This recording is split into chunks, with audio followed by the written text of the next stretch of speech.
Horror Lies. Hey guys, Rob from Georgia here with you, aka VHS82 apostrophe week. It's 577. That's it. We're into the second week of November. It is a year, and it is 1976. Here at Body Bags, I'm your regular Wednesday evening host here. Have been for quite a while. 76. So this is the week where we all pick a film from the same year. And I decided to go with the old classic, The Omen. Now, if you've forgotten all the movies from 76, a few of them, not all of them. But, you know, in 76, you had Squirm, Carrie, Grizzly, King Kong, Food of the Gods, Assault on Precinct 13th, Dogs, Eaten Alive. And the one I remember being at the theater when I was, only 6 years old. That seems insane. Sasquatch, The Legend of Bigfoot. I can't tell you, man, the influence that movie had on me. I remember it must have been that Christmas. Got these big, giant, really big. I don't know if you remember, those of you who were born about the same time I was, but we had this big, giant, big feet, Bigfoot foot things, that plastic that you strap on your feet and walk in the snow with. And so, you know, late at night when it was dark, I would go out and, you know, make a trail of Bigfoot footprints everywhere I went. A lot of things, man, in the 70s, everyone was afraid to go into the water, of course, still, and then, of course, in anything after that, right? Close Encounters of the Third Kind, one of the great abduction scenes ever, I think. Bigfoot was huge, right? Of course, you had Tobe Hooper's Eaten Alive as well. That's, so just a couple years after Texas. Dogs, and so and a lot of others. King Kong too. I remember having that poster on my wall, pretty sure. So Richard Donner, man, The Omen. I forgot that he directed this. And if you don't know Richard Donner, you ought to. The Goonies.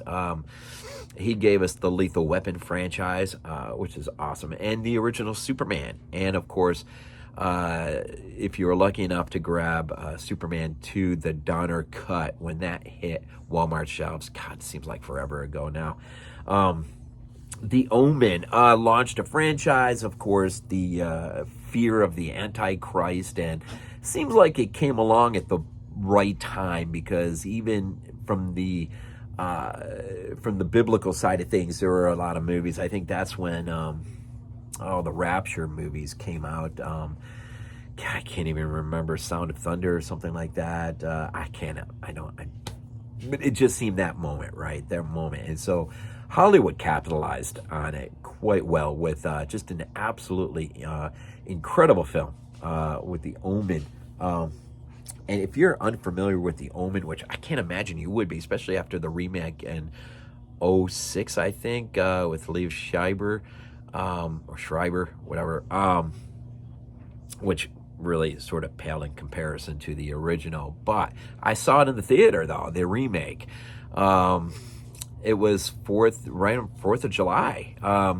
My family was sick, and so fireworks were out of the question that night. So I jumped in the car and I went out to movie theater, and I saw the Omen remake.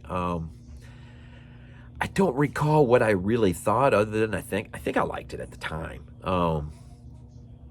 Probably, anything you see in the theater, that experience is always, always, at least initially, pretty good, I think, usually, right? So, The Omen. So, real quick, man, if you're not that familiar with The Omen or its franchise, I'm pretty sure Scream Factory did a really good release of the franchise box set. When their child is stillborn in Rome on the 6th day of the 6th month at the 6th hour, Robert Thorne, an American diplomat, played by Gregory Peck, of course, and his wife, Catherine Lee Remick, are devastated. In his despair, Actually, it says they both are, but I don't believe she knew. No, I'm pretty sure she didn't know. It was one of those things where a priest is consoling or consoling him in his grief, but gives him the option. There's another baby that was born. Mom died, and which a hooliganism stuff going on. And passes off this baby into his hands. Now, of course, there's a revelation later on about their own child, but passes it on and convinces him even the likeness is close. And somehow he, I'm pretty sure it seems like he just passes off the baby as theirs, and which seems odd because you think you would know as parents if it wasn't your baby. I'm not sure. It would seem like that. In his despair, Thorne exchanges his dead baby for one born at the same time and unwillingly enters a bargain with the devil. Again, it's really not him entering into a bargain as much as just trying to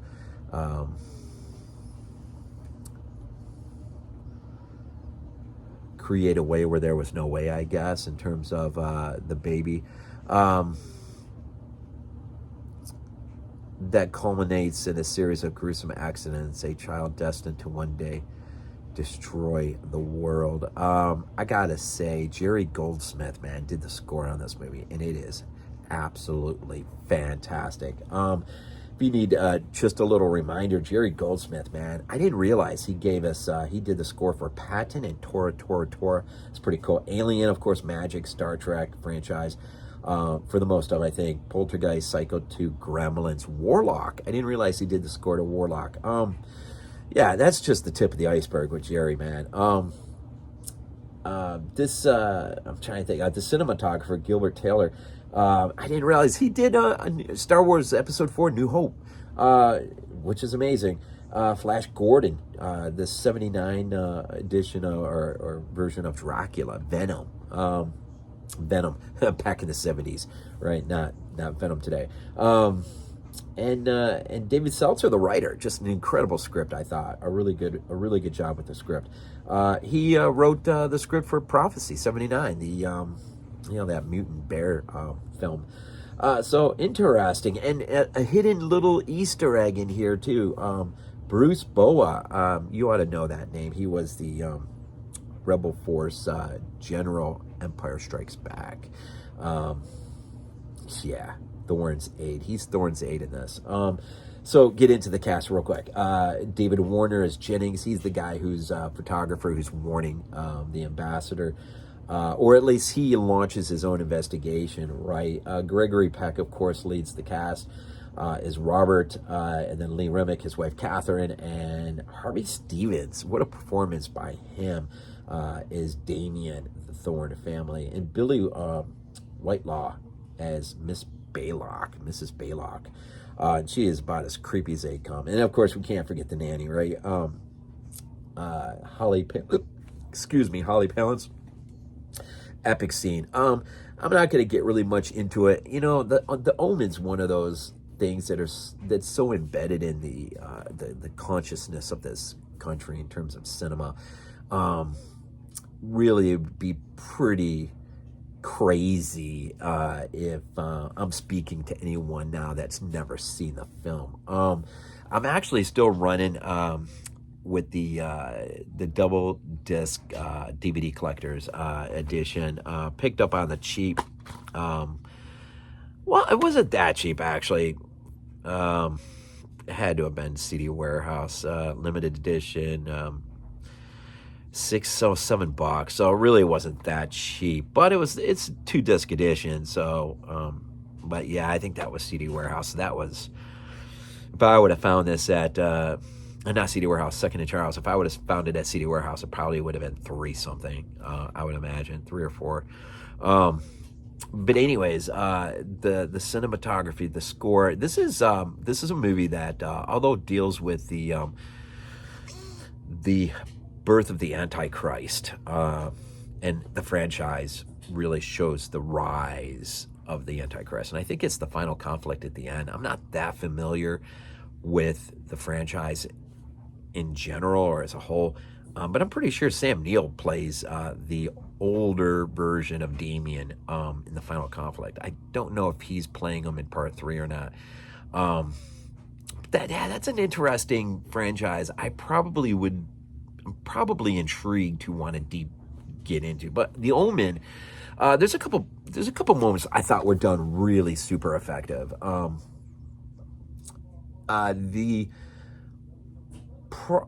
Probably the zoo scene is one that really stands out. I mean, there's some epic death sequences that sort of, or at least for us today, remind us of Final Destination-ish type death sequences. But the zoo sequence is pretty amazing, as short as it is, where Damien at first stares down a giraffe who just like towers. There's a few of them, towers over him, just spooks him, man. There's really effective at times, not like all the time, but at times, effective at just reminding you that there is this weird aura, I guess, or vibe around this kid of who he is, who he will become. And even the species of animals like the giraffes or whatever, man, they just don't, they're not down, man. They're not digging it. The baboons, man. I wish they would have done more with the zoo. In fact, I was thinking to myself, and I went back and just looked at a couple sequences today, just now, a little bit ago, just a couple. I went back and revisited the zoo sequence, and I thought to myself, it's too bad the remake had to have already been done, and it's really too bad that it really pales in comparison with the original. But I was thinking to myself, how awesome would it have been if they would have really played up that zoo sequence in the remake, where, and I'm not even sure, I can't even remember if there's even a zoo sequence in. I think there is. I would imagine there is. But how awesome would it have been if, the camera, you've already had the giraffe sequence, and then, the baboons, of course, the camera cuts off to a scene with Robert Thorne, and then you come back and the baboons are all starting to get spooked out. And I really wish there would have been a scene like Catherine just sort of getting a little freaked out, looking out the window at all the baboons as they're starting to get freaked out, and she doesn't realize that in a moment Damien has slipped out the door. How awesome would it have been, man, if she would have turned and looked, and of course he's not there, doors open, and she starts to go into a fit of panic and turns and looks back out the window and sees all the baboons just down, sort of in almost a worship-like way, just worshiping Damien in just a really super freaky, just weird moment. Yeah, you know what? Now that I think about it, it's too bad that remake was done, because I wonder what Robert Eggers would do with something like this kind of material. Like, he would do some really weird, freaky, artistic stuff, man, and it would be awesome. It would be so awesome. But I just got that scene in my head, like, dude, how awesome would it have been, man, if the baboons were all just like gathered around worshiping him, and it's just a really weird demonic thing, sort of moment. And then he does something and they all scatter or something. And of course she grabs him, pulls him in the car, and they drop. Now that scene's not in the movie, obviously I just made it up, but I was just thinking, how awesome would that have been? Just a really awesome zoo scene. The kills, man, I don't know what's, I mean, the decapitation of David Warner is pretty awesome. I'm pretty sure, no, wait a minute, is that, yeah, I'm pretty sure it's him. David Warner's the one who gets decapitated. Pretty sure, yeah, it's got to be him. The priest, of course, impaled is pretty cool. Of course, the infamous accident with Damien on the tricycle. But maybe one of the more effective moments, I think, is when the nanny at the beginning at the birthday party hangs herself, and she's like, "This is Damien. This is all for you. This is all for you," and she just steps off. And it's not that she just steps off, but man, when the rope catches, and then she smashes into the glass, and I almost, it almost kind of feels like a subtle nod at Argento. Maybe it's a little early for that. Maybe it's a little too early for that, because some of those moments won't come into the early '80s, really. But it just sort of had that almost quality. Well, there was Suspira, right? There was Suspira. I don't. No, that's what 77. So yeah, really. But anyways, I just thought, kind of hit me. The Omen's pretty good, man. The original, just it really feels like a throwback to the old days, and well, I guess it is old days anyways because it's 76, right? But it just really has that throwback quality.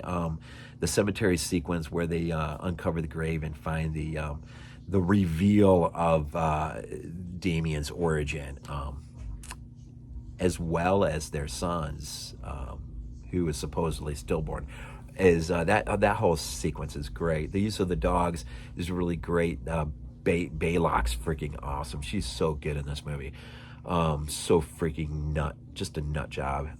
Just an interesting movie, man. One I thought taken pretty serious in terms of just the thought that goes into it, right? I don't know if that same level of thought went into the remake or not. It's really too bad now that I think about it, with Nosferatu around the corner. Geez, how awesome would it have been if Eggers would have gotten to do it? Now, there is a guy, and I don't generally like remakes, but there is a guy that ever gets his hands on a certain piece of material. Well, I guess, I mean, Nosferatu's a remake, right? What am I even thinking? But, you know, you think of the Northmen, of course, the Witch, the Lighthouse. This guy, man, this guy is going to, and maybe it's Nosferatu, or there's something else out there that he's just going to absolutely blow everyone's mind away. But from what I hear, the early reports is it's not Nosferatu's blowing minds. But then, anyways, the Omen, yeah, pretty awesome, pretty awesome. So, if by some small, weird, wild chance you've never seen the Omen, you really ought to check out the original Omen. And you know, you're out and about, man, hitting some of those places. If you're a collector, be on the lookout for the double disc collector's edition. Probably pick it up pretty cheap. But I would imagine it's probably pretty cheap on Blue, maybe, perhaps. I didn't look, but I do know. Pretty sure Scream Factory put out the franchise, the box set. I really wish I would have jumped on it at the time. But anyways, so the Omen. 1976, and all week long here at Body Bags, films from 1976. So,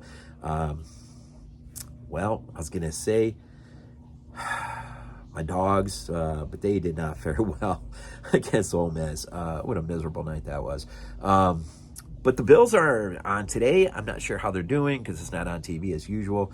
Not when you live down here in Georgia, right? But I think I was at a restaurant earlier, and I'm pretty sure they were up winning. So, anyways, all that, man. Thanksgiving is right around the corner, and then with that, of course, Christmas, and yeah. So, as always, man, just enjoy the week and films from 1976. This is not a dream. Not a dream. We might be useful to you.